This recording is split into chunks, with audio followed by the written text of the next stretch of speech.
በውቢቷና ታሪካዊ የንግድ ማዕከል በሆነችው በድሬዳዋ ከተማ በተዘጋጀው የካፒታል ገበያ ለኢትዮጵያ የግንዛቤ ማስጨበጫና ንቅናቄ መድረክ እንኳን በደህና መጣችሁ። የኢትዮጵያ ካፒታል ገበያ ምንድነው የሚለውን ጽንሰ ሐሳብ ለማስጨበጥ ዛሬ መድረኮች ተዘጋጅተዋል። ይሄ መድረክ እንግዲህ ቀጣይ ይሆናል ብለን እናስባለን። ይሄ የመጀመሪያ መድረክ ነው የሚሆነው እንደ ድሬዳዋ አስተዳደር።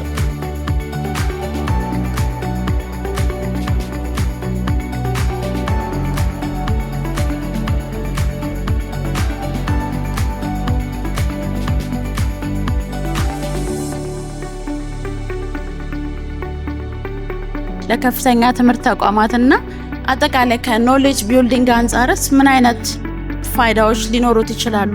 ምን እይታ ይኖረዋል የሚለውን ምናልባት በሶስት አንግሎች ከፋፍለን እንኳን ብናየው፣ አንደኛው የሙያ አድማስን ኬሪየር ሆራይዘንን ከመገንባት አንፃር የትምህርት ተቋማት የምርምርና የሰው ኃይል የማፍራት ሚና አንፃርና ምናልባት ፋይናንሻል ሊትሬሲ ለህብረተሰቡ ከመፍጠርም አንፃር ማየት እንችላለን። እንዲህ አይነት ሁኔታ መገናኘታችን መልካም ነው።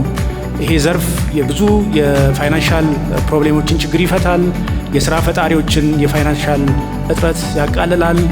ገንዘቤን የት ላድርገው የሚል አመራርም አካልም ማንኛውም ማህበረሰብ ካለ እንዴት እና ለምን የሚለውንም እድል ይከፍታልና ስለዚህ ጥሩ እድል ነው፣ ጥሩ አጋጣሚ ነው ብዬ እወስዳለሁ። እኔ እንደናንተ ተማሪ በነበርኩበት ሰዓት ካፒታል ማርኬትን ምናልባት መጽሐፍ በማንበብ የተወሰነ ነገር ብቻ ነው እኛ የነበረን፣ ያው የኦልድ ጄኔሬሽን የነበረን። እናንተ ግን ሪሰርች ለመስራት ለምሳሌ ከቢኤ ቲሲስ ጀምሮ የሪሰርች ቶፒኮችን ለመምረጥ እድል አላችሁ።